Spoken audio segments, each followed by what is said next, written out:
हमने जैसा देखा एक बहुत बड़े गाइड हैं। ये हमें हर चीज़ में गाइड करते हैं, ख़ासकर जब हम अपने क्लिनिक के कामों में, पेशेंट्स के कामों में व्यस्त रहते हैं, तो मिस्टर सर ही हमें याद दिलाते हैं कि बेटा रिसर्च भी ज़रूरी है, उतना ही ज़रूरी है, जितना कि पेशेंट की सेवा करना।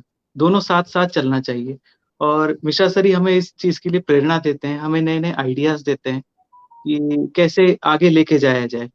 अभी मिश्रा सर के तत्वाधान में हम एक प्रोजेक्ट कर रहे हैं पोस्ट कोविड न्यूरोलॉजिकल सिंड्रोम पे, जिसमें हमें पता ही है कि पिछली बार कोविड के जो 2-3 वेव्स आए, उसमें यहाँ पे भारी मात्रा में लोगों को कोविड हुआ था।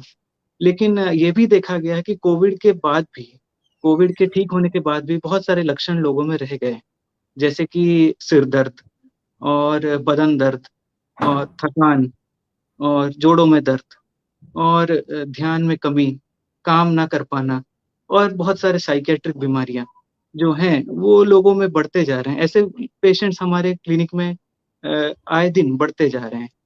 तो इनके ऊपर स्टडी करने के लिए और इनके जेनेटिक्स के स्टडी करने के लिए हमने पोस्ट कोविड न्यूरोलॉजिकल सिंड्रोम पे, खासकर इस एरिया के लोगों में ये स्टडी शुरू किया है। जिसके लिए भी मार्गदर्शन मिश्रा सर हमारा करते रहते हैं और इसके लिए हमने पेशेंट्स का भी रिक्रूटमेंट हमारा अभी चालू है और हम इसके लिए पेशेंट्स को ले रहे हैं और हमने ये देखा है कि अ, इस चीज़ को जो लोगों में और मीडिया में इसकी बहुत जानकारी में बहुत कमी है। लोगों को ये लगता है कि कोविड था, वो तो चला गया, अब हमें कुछ नहीं करना है, अब हम आराम से रह सकते हैं। मीडिया में भी अब कोविड के बारे में या किसी चीज़ की चर्चा नहीं होती। लेकिन लेकिन एज़ अ डॉक्टर हम देखते हैं कि लोगों में बहुत सारे सिम्पटम्स हैं, जो और कहीं ठीक नहीं हो रहे, जो सिर्फ़ कोविड के बाद लोगों में आए हैं।